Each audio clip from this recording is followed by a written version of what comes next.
Lecrae at that time, he would come to South Florida all the time. I'm young, I'm still in high school, and I try to like sneak into all of his concerts, go backstage, and then I ended up third time I got him a CD, had all my beats, and he grabbed me and he was like, "Bro, every time you give me a CD, you don't leave your contact information." I don't need nothing else. Every time I'm with you, yo, it's something else. It's a fact, and it's nothing else. Got your hand out, you don't even need the help. Ooh, I don't need nothing else. Every time I'm with you, yo, it's something else. It's a fact, and it's nothing else. Got your hand out, you don't even need the help. Ooh, that's right. I don't need nothing else.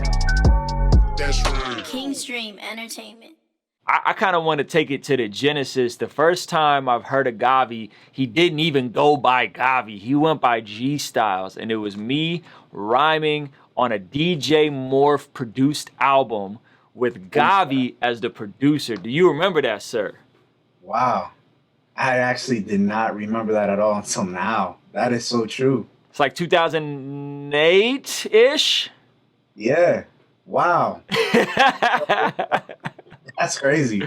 That's so true. So you got going initially as a producer, G Styles. That's what everybody kind of in the CHH community knew you as. And you were doing, I mean, you've always been very diverse as a producer, but back then specifically, you were doing, at least the track I was on was like a boom bap, hip hop sounding record. You want to go listen to it right now? Yeah, that'd be fun. Y'all go look that up. Just look up DJ Morph Ruslan, and I'm sure y'all will find it. I don't remember what the record sounds like, but I remember it being gritty and fire. And your name was buzzing back then. So let's just take it back to the beginning, bro. I'm sure there's a story behind that, before that, but you kind of got your foot in the door as a producer, and you've, 12 years later, been able to parlay that into a freaking legendary career, man. So let's just start at the beginning. Yeah, man. I was a young kid, about 12 years old, loving music production, raised at my dad's church. So, just always playing the keys and the drums and stuff like that. And then around like age 13, 14, I got connected with this group here in South Florida called Rhema Soul. And shout out to Butter P. Yes. From that created the buzz like here in South Florida. It was a really tight family. So that's how the whole DJ Morph thing, because DJ Morph is in West Palm Beach. I was just producing for everyone in South Florida. And then one thing led to another. Lecrae at that time, he would come to South Florida all the time. He don't come to South Florida no more though. You got to change that. But he used to come here a lot and do some shows. And this is around the time of like, riding with my top down, listening to that Jesus music. And I was just blown away. I was like, yo, Christian hip hop actually sounds pretty dope. And I'm excited about it. I'm young, I'm still in high school. And I try to like sneak into all of his concerts, go backstage. And then I ended up, third time I got him a CD and I had all my beats.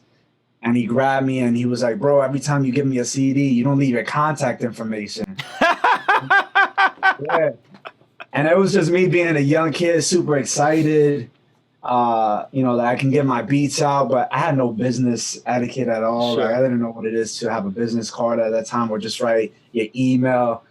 So, from there, Lecrae took me in and, now I'm one of the artists on Reach. Dude, that's such a dope story. The fact that you was there parlaying, trying to get your tracks out there. He just straight told me, bro, I don't even know how to get a hold of you. That's amazing. Shout out to Lecrae for just always keeping it a buck with everybody he comes into contact with. That's one thing you could everybody should always appreciate about that man. Facts. So let me ask you this. I've been on this kick lately, inspired by the book Outliers. I don't know if you've read that book, but it talks a lot about like what it takes to create greatness, right? Like what it takes to cultivate greatness. And a lot of it goes back to why are people that are great and efficient, where do they come from? What kind of families did they come from? And I think sometimes we misconstrue the 10,000 hour rule, right? You got to put in 10,000 hours to be an expert at something.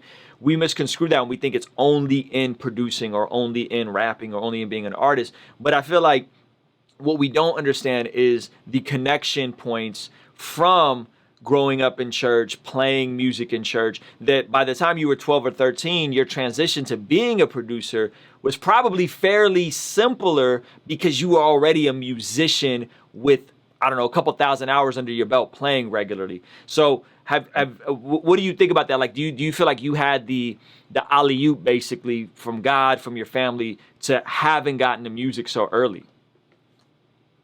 Yeah. It was weird. Like, I know they always tell us, like, in like documentaries of like legendary artists, like, oh, my mom told me since I was a little kid, I always loved music. But that's really what happened with me. Like, I was born in church, every day in church, because, you know, my parents were always serving. So, you know, when you're in church all 24 hours of the day, you're bored and you got nothing else to do but to go to hit the drums, you know, play on the keys.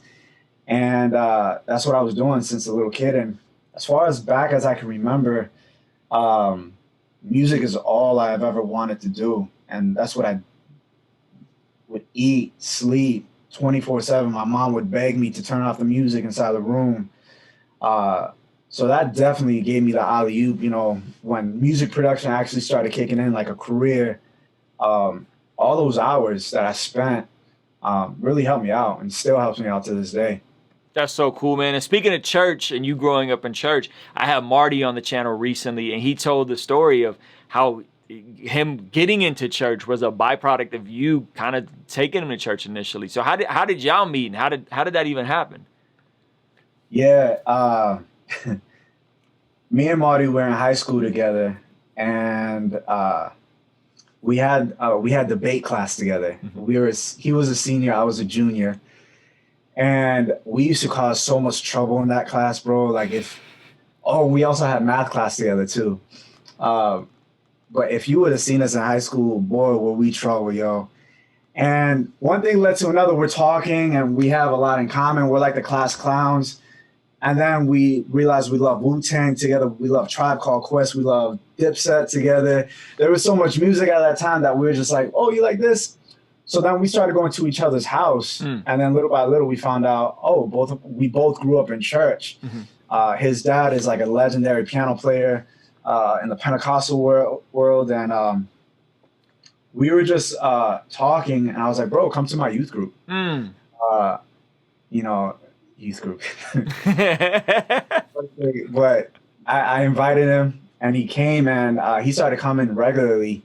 And I didn't know at that time that he had not really had a strong relationship with God. And it's always funny when he tells me now, like, yo, you're the reason why I went back to church. Wow. It's crazy. And now, you know, he grew up to be my best friend. He was one of my groomsmen at my wedding. So we have a lot of history. That's so cool, man. Yeah, he told me that, and I was like, man, that's so wild. But that's really interesting that both of you guys grew up in church. Both of you guys grew up around music. Now you guys do music together.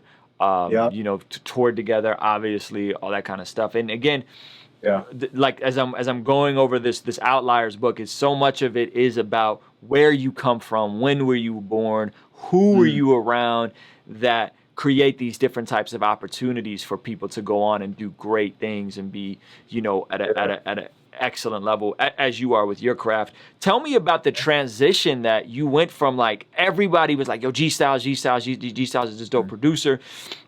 He was, I mean, pumping out a ton of records as a producer. And then all of a sudden, I don't even know how it happened, but the transition was so seamless. It was like you just went from being a producer to all of a sudden, like, GAWVI's an artist, you know what I mean? And you changed your name, obviously, but then you had the GAWVI Get 'Em tag. I started hearing that. And then all of a sudden, you're like a full-blown artist. First, it was like a DJ, like an EDM DJ vibe. And then it was like you're full-on, like, doing vocals and rapping all the way to the, you know, when the record with you and Lecrae came out, Fight For Me. I remember seeing that joint trending on the top 40 on Spotify, and I was like, yo, this is crazy, you know? And that was like one of my favorite records here. So tell me how that transition happened. Yeah, the transition was wild.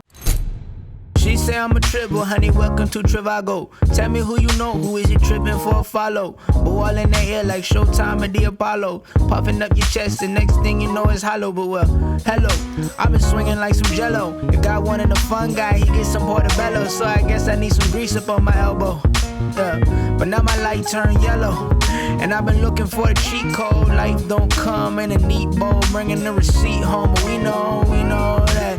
Keep your head up and your seat pulled back.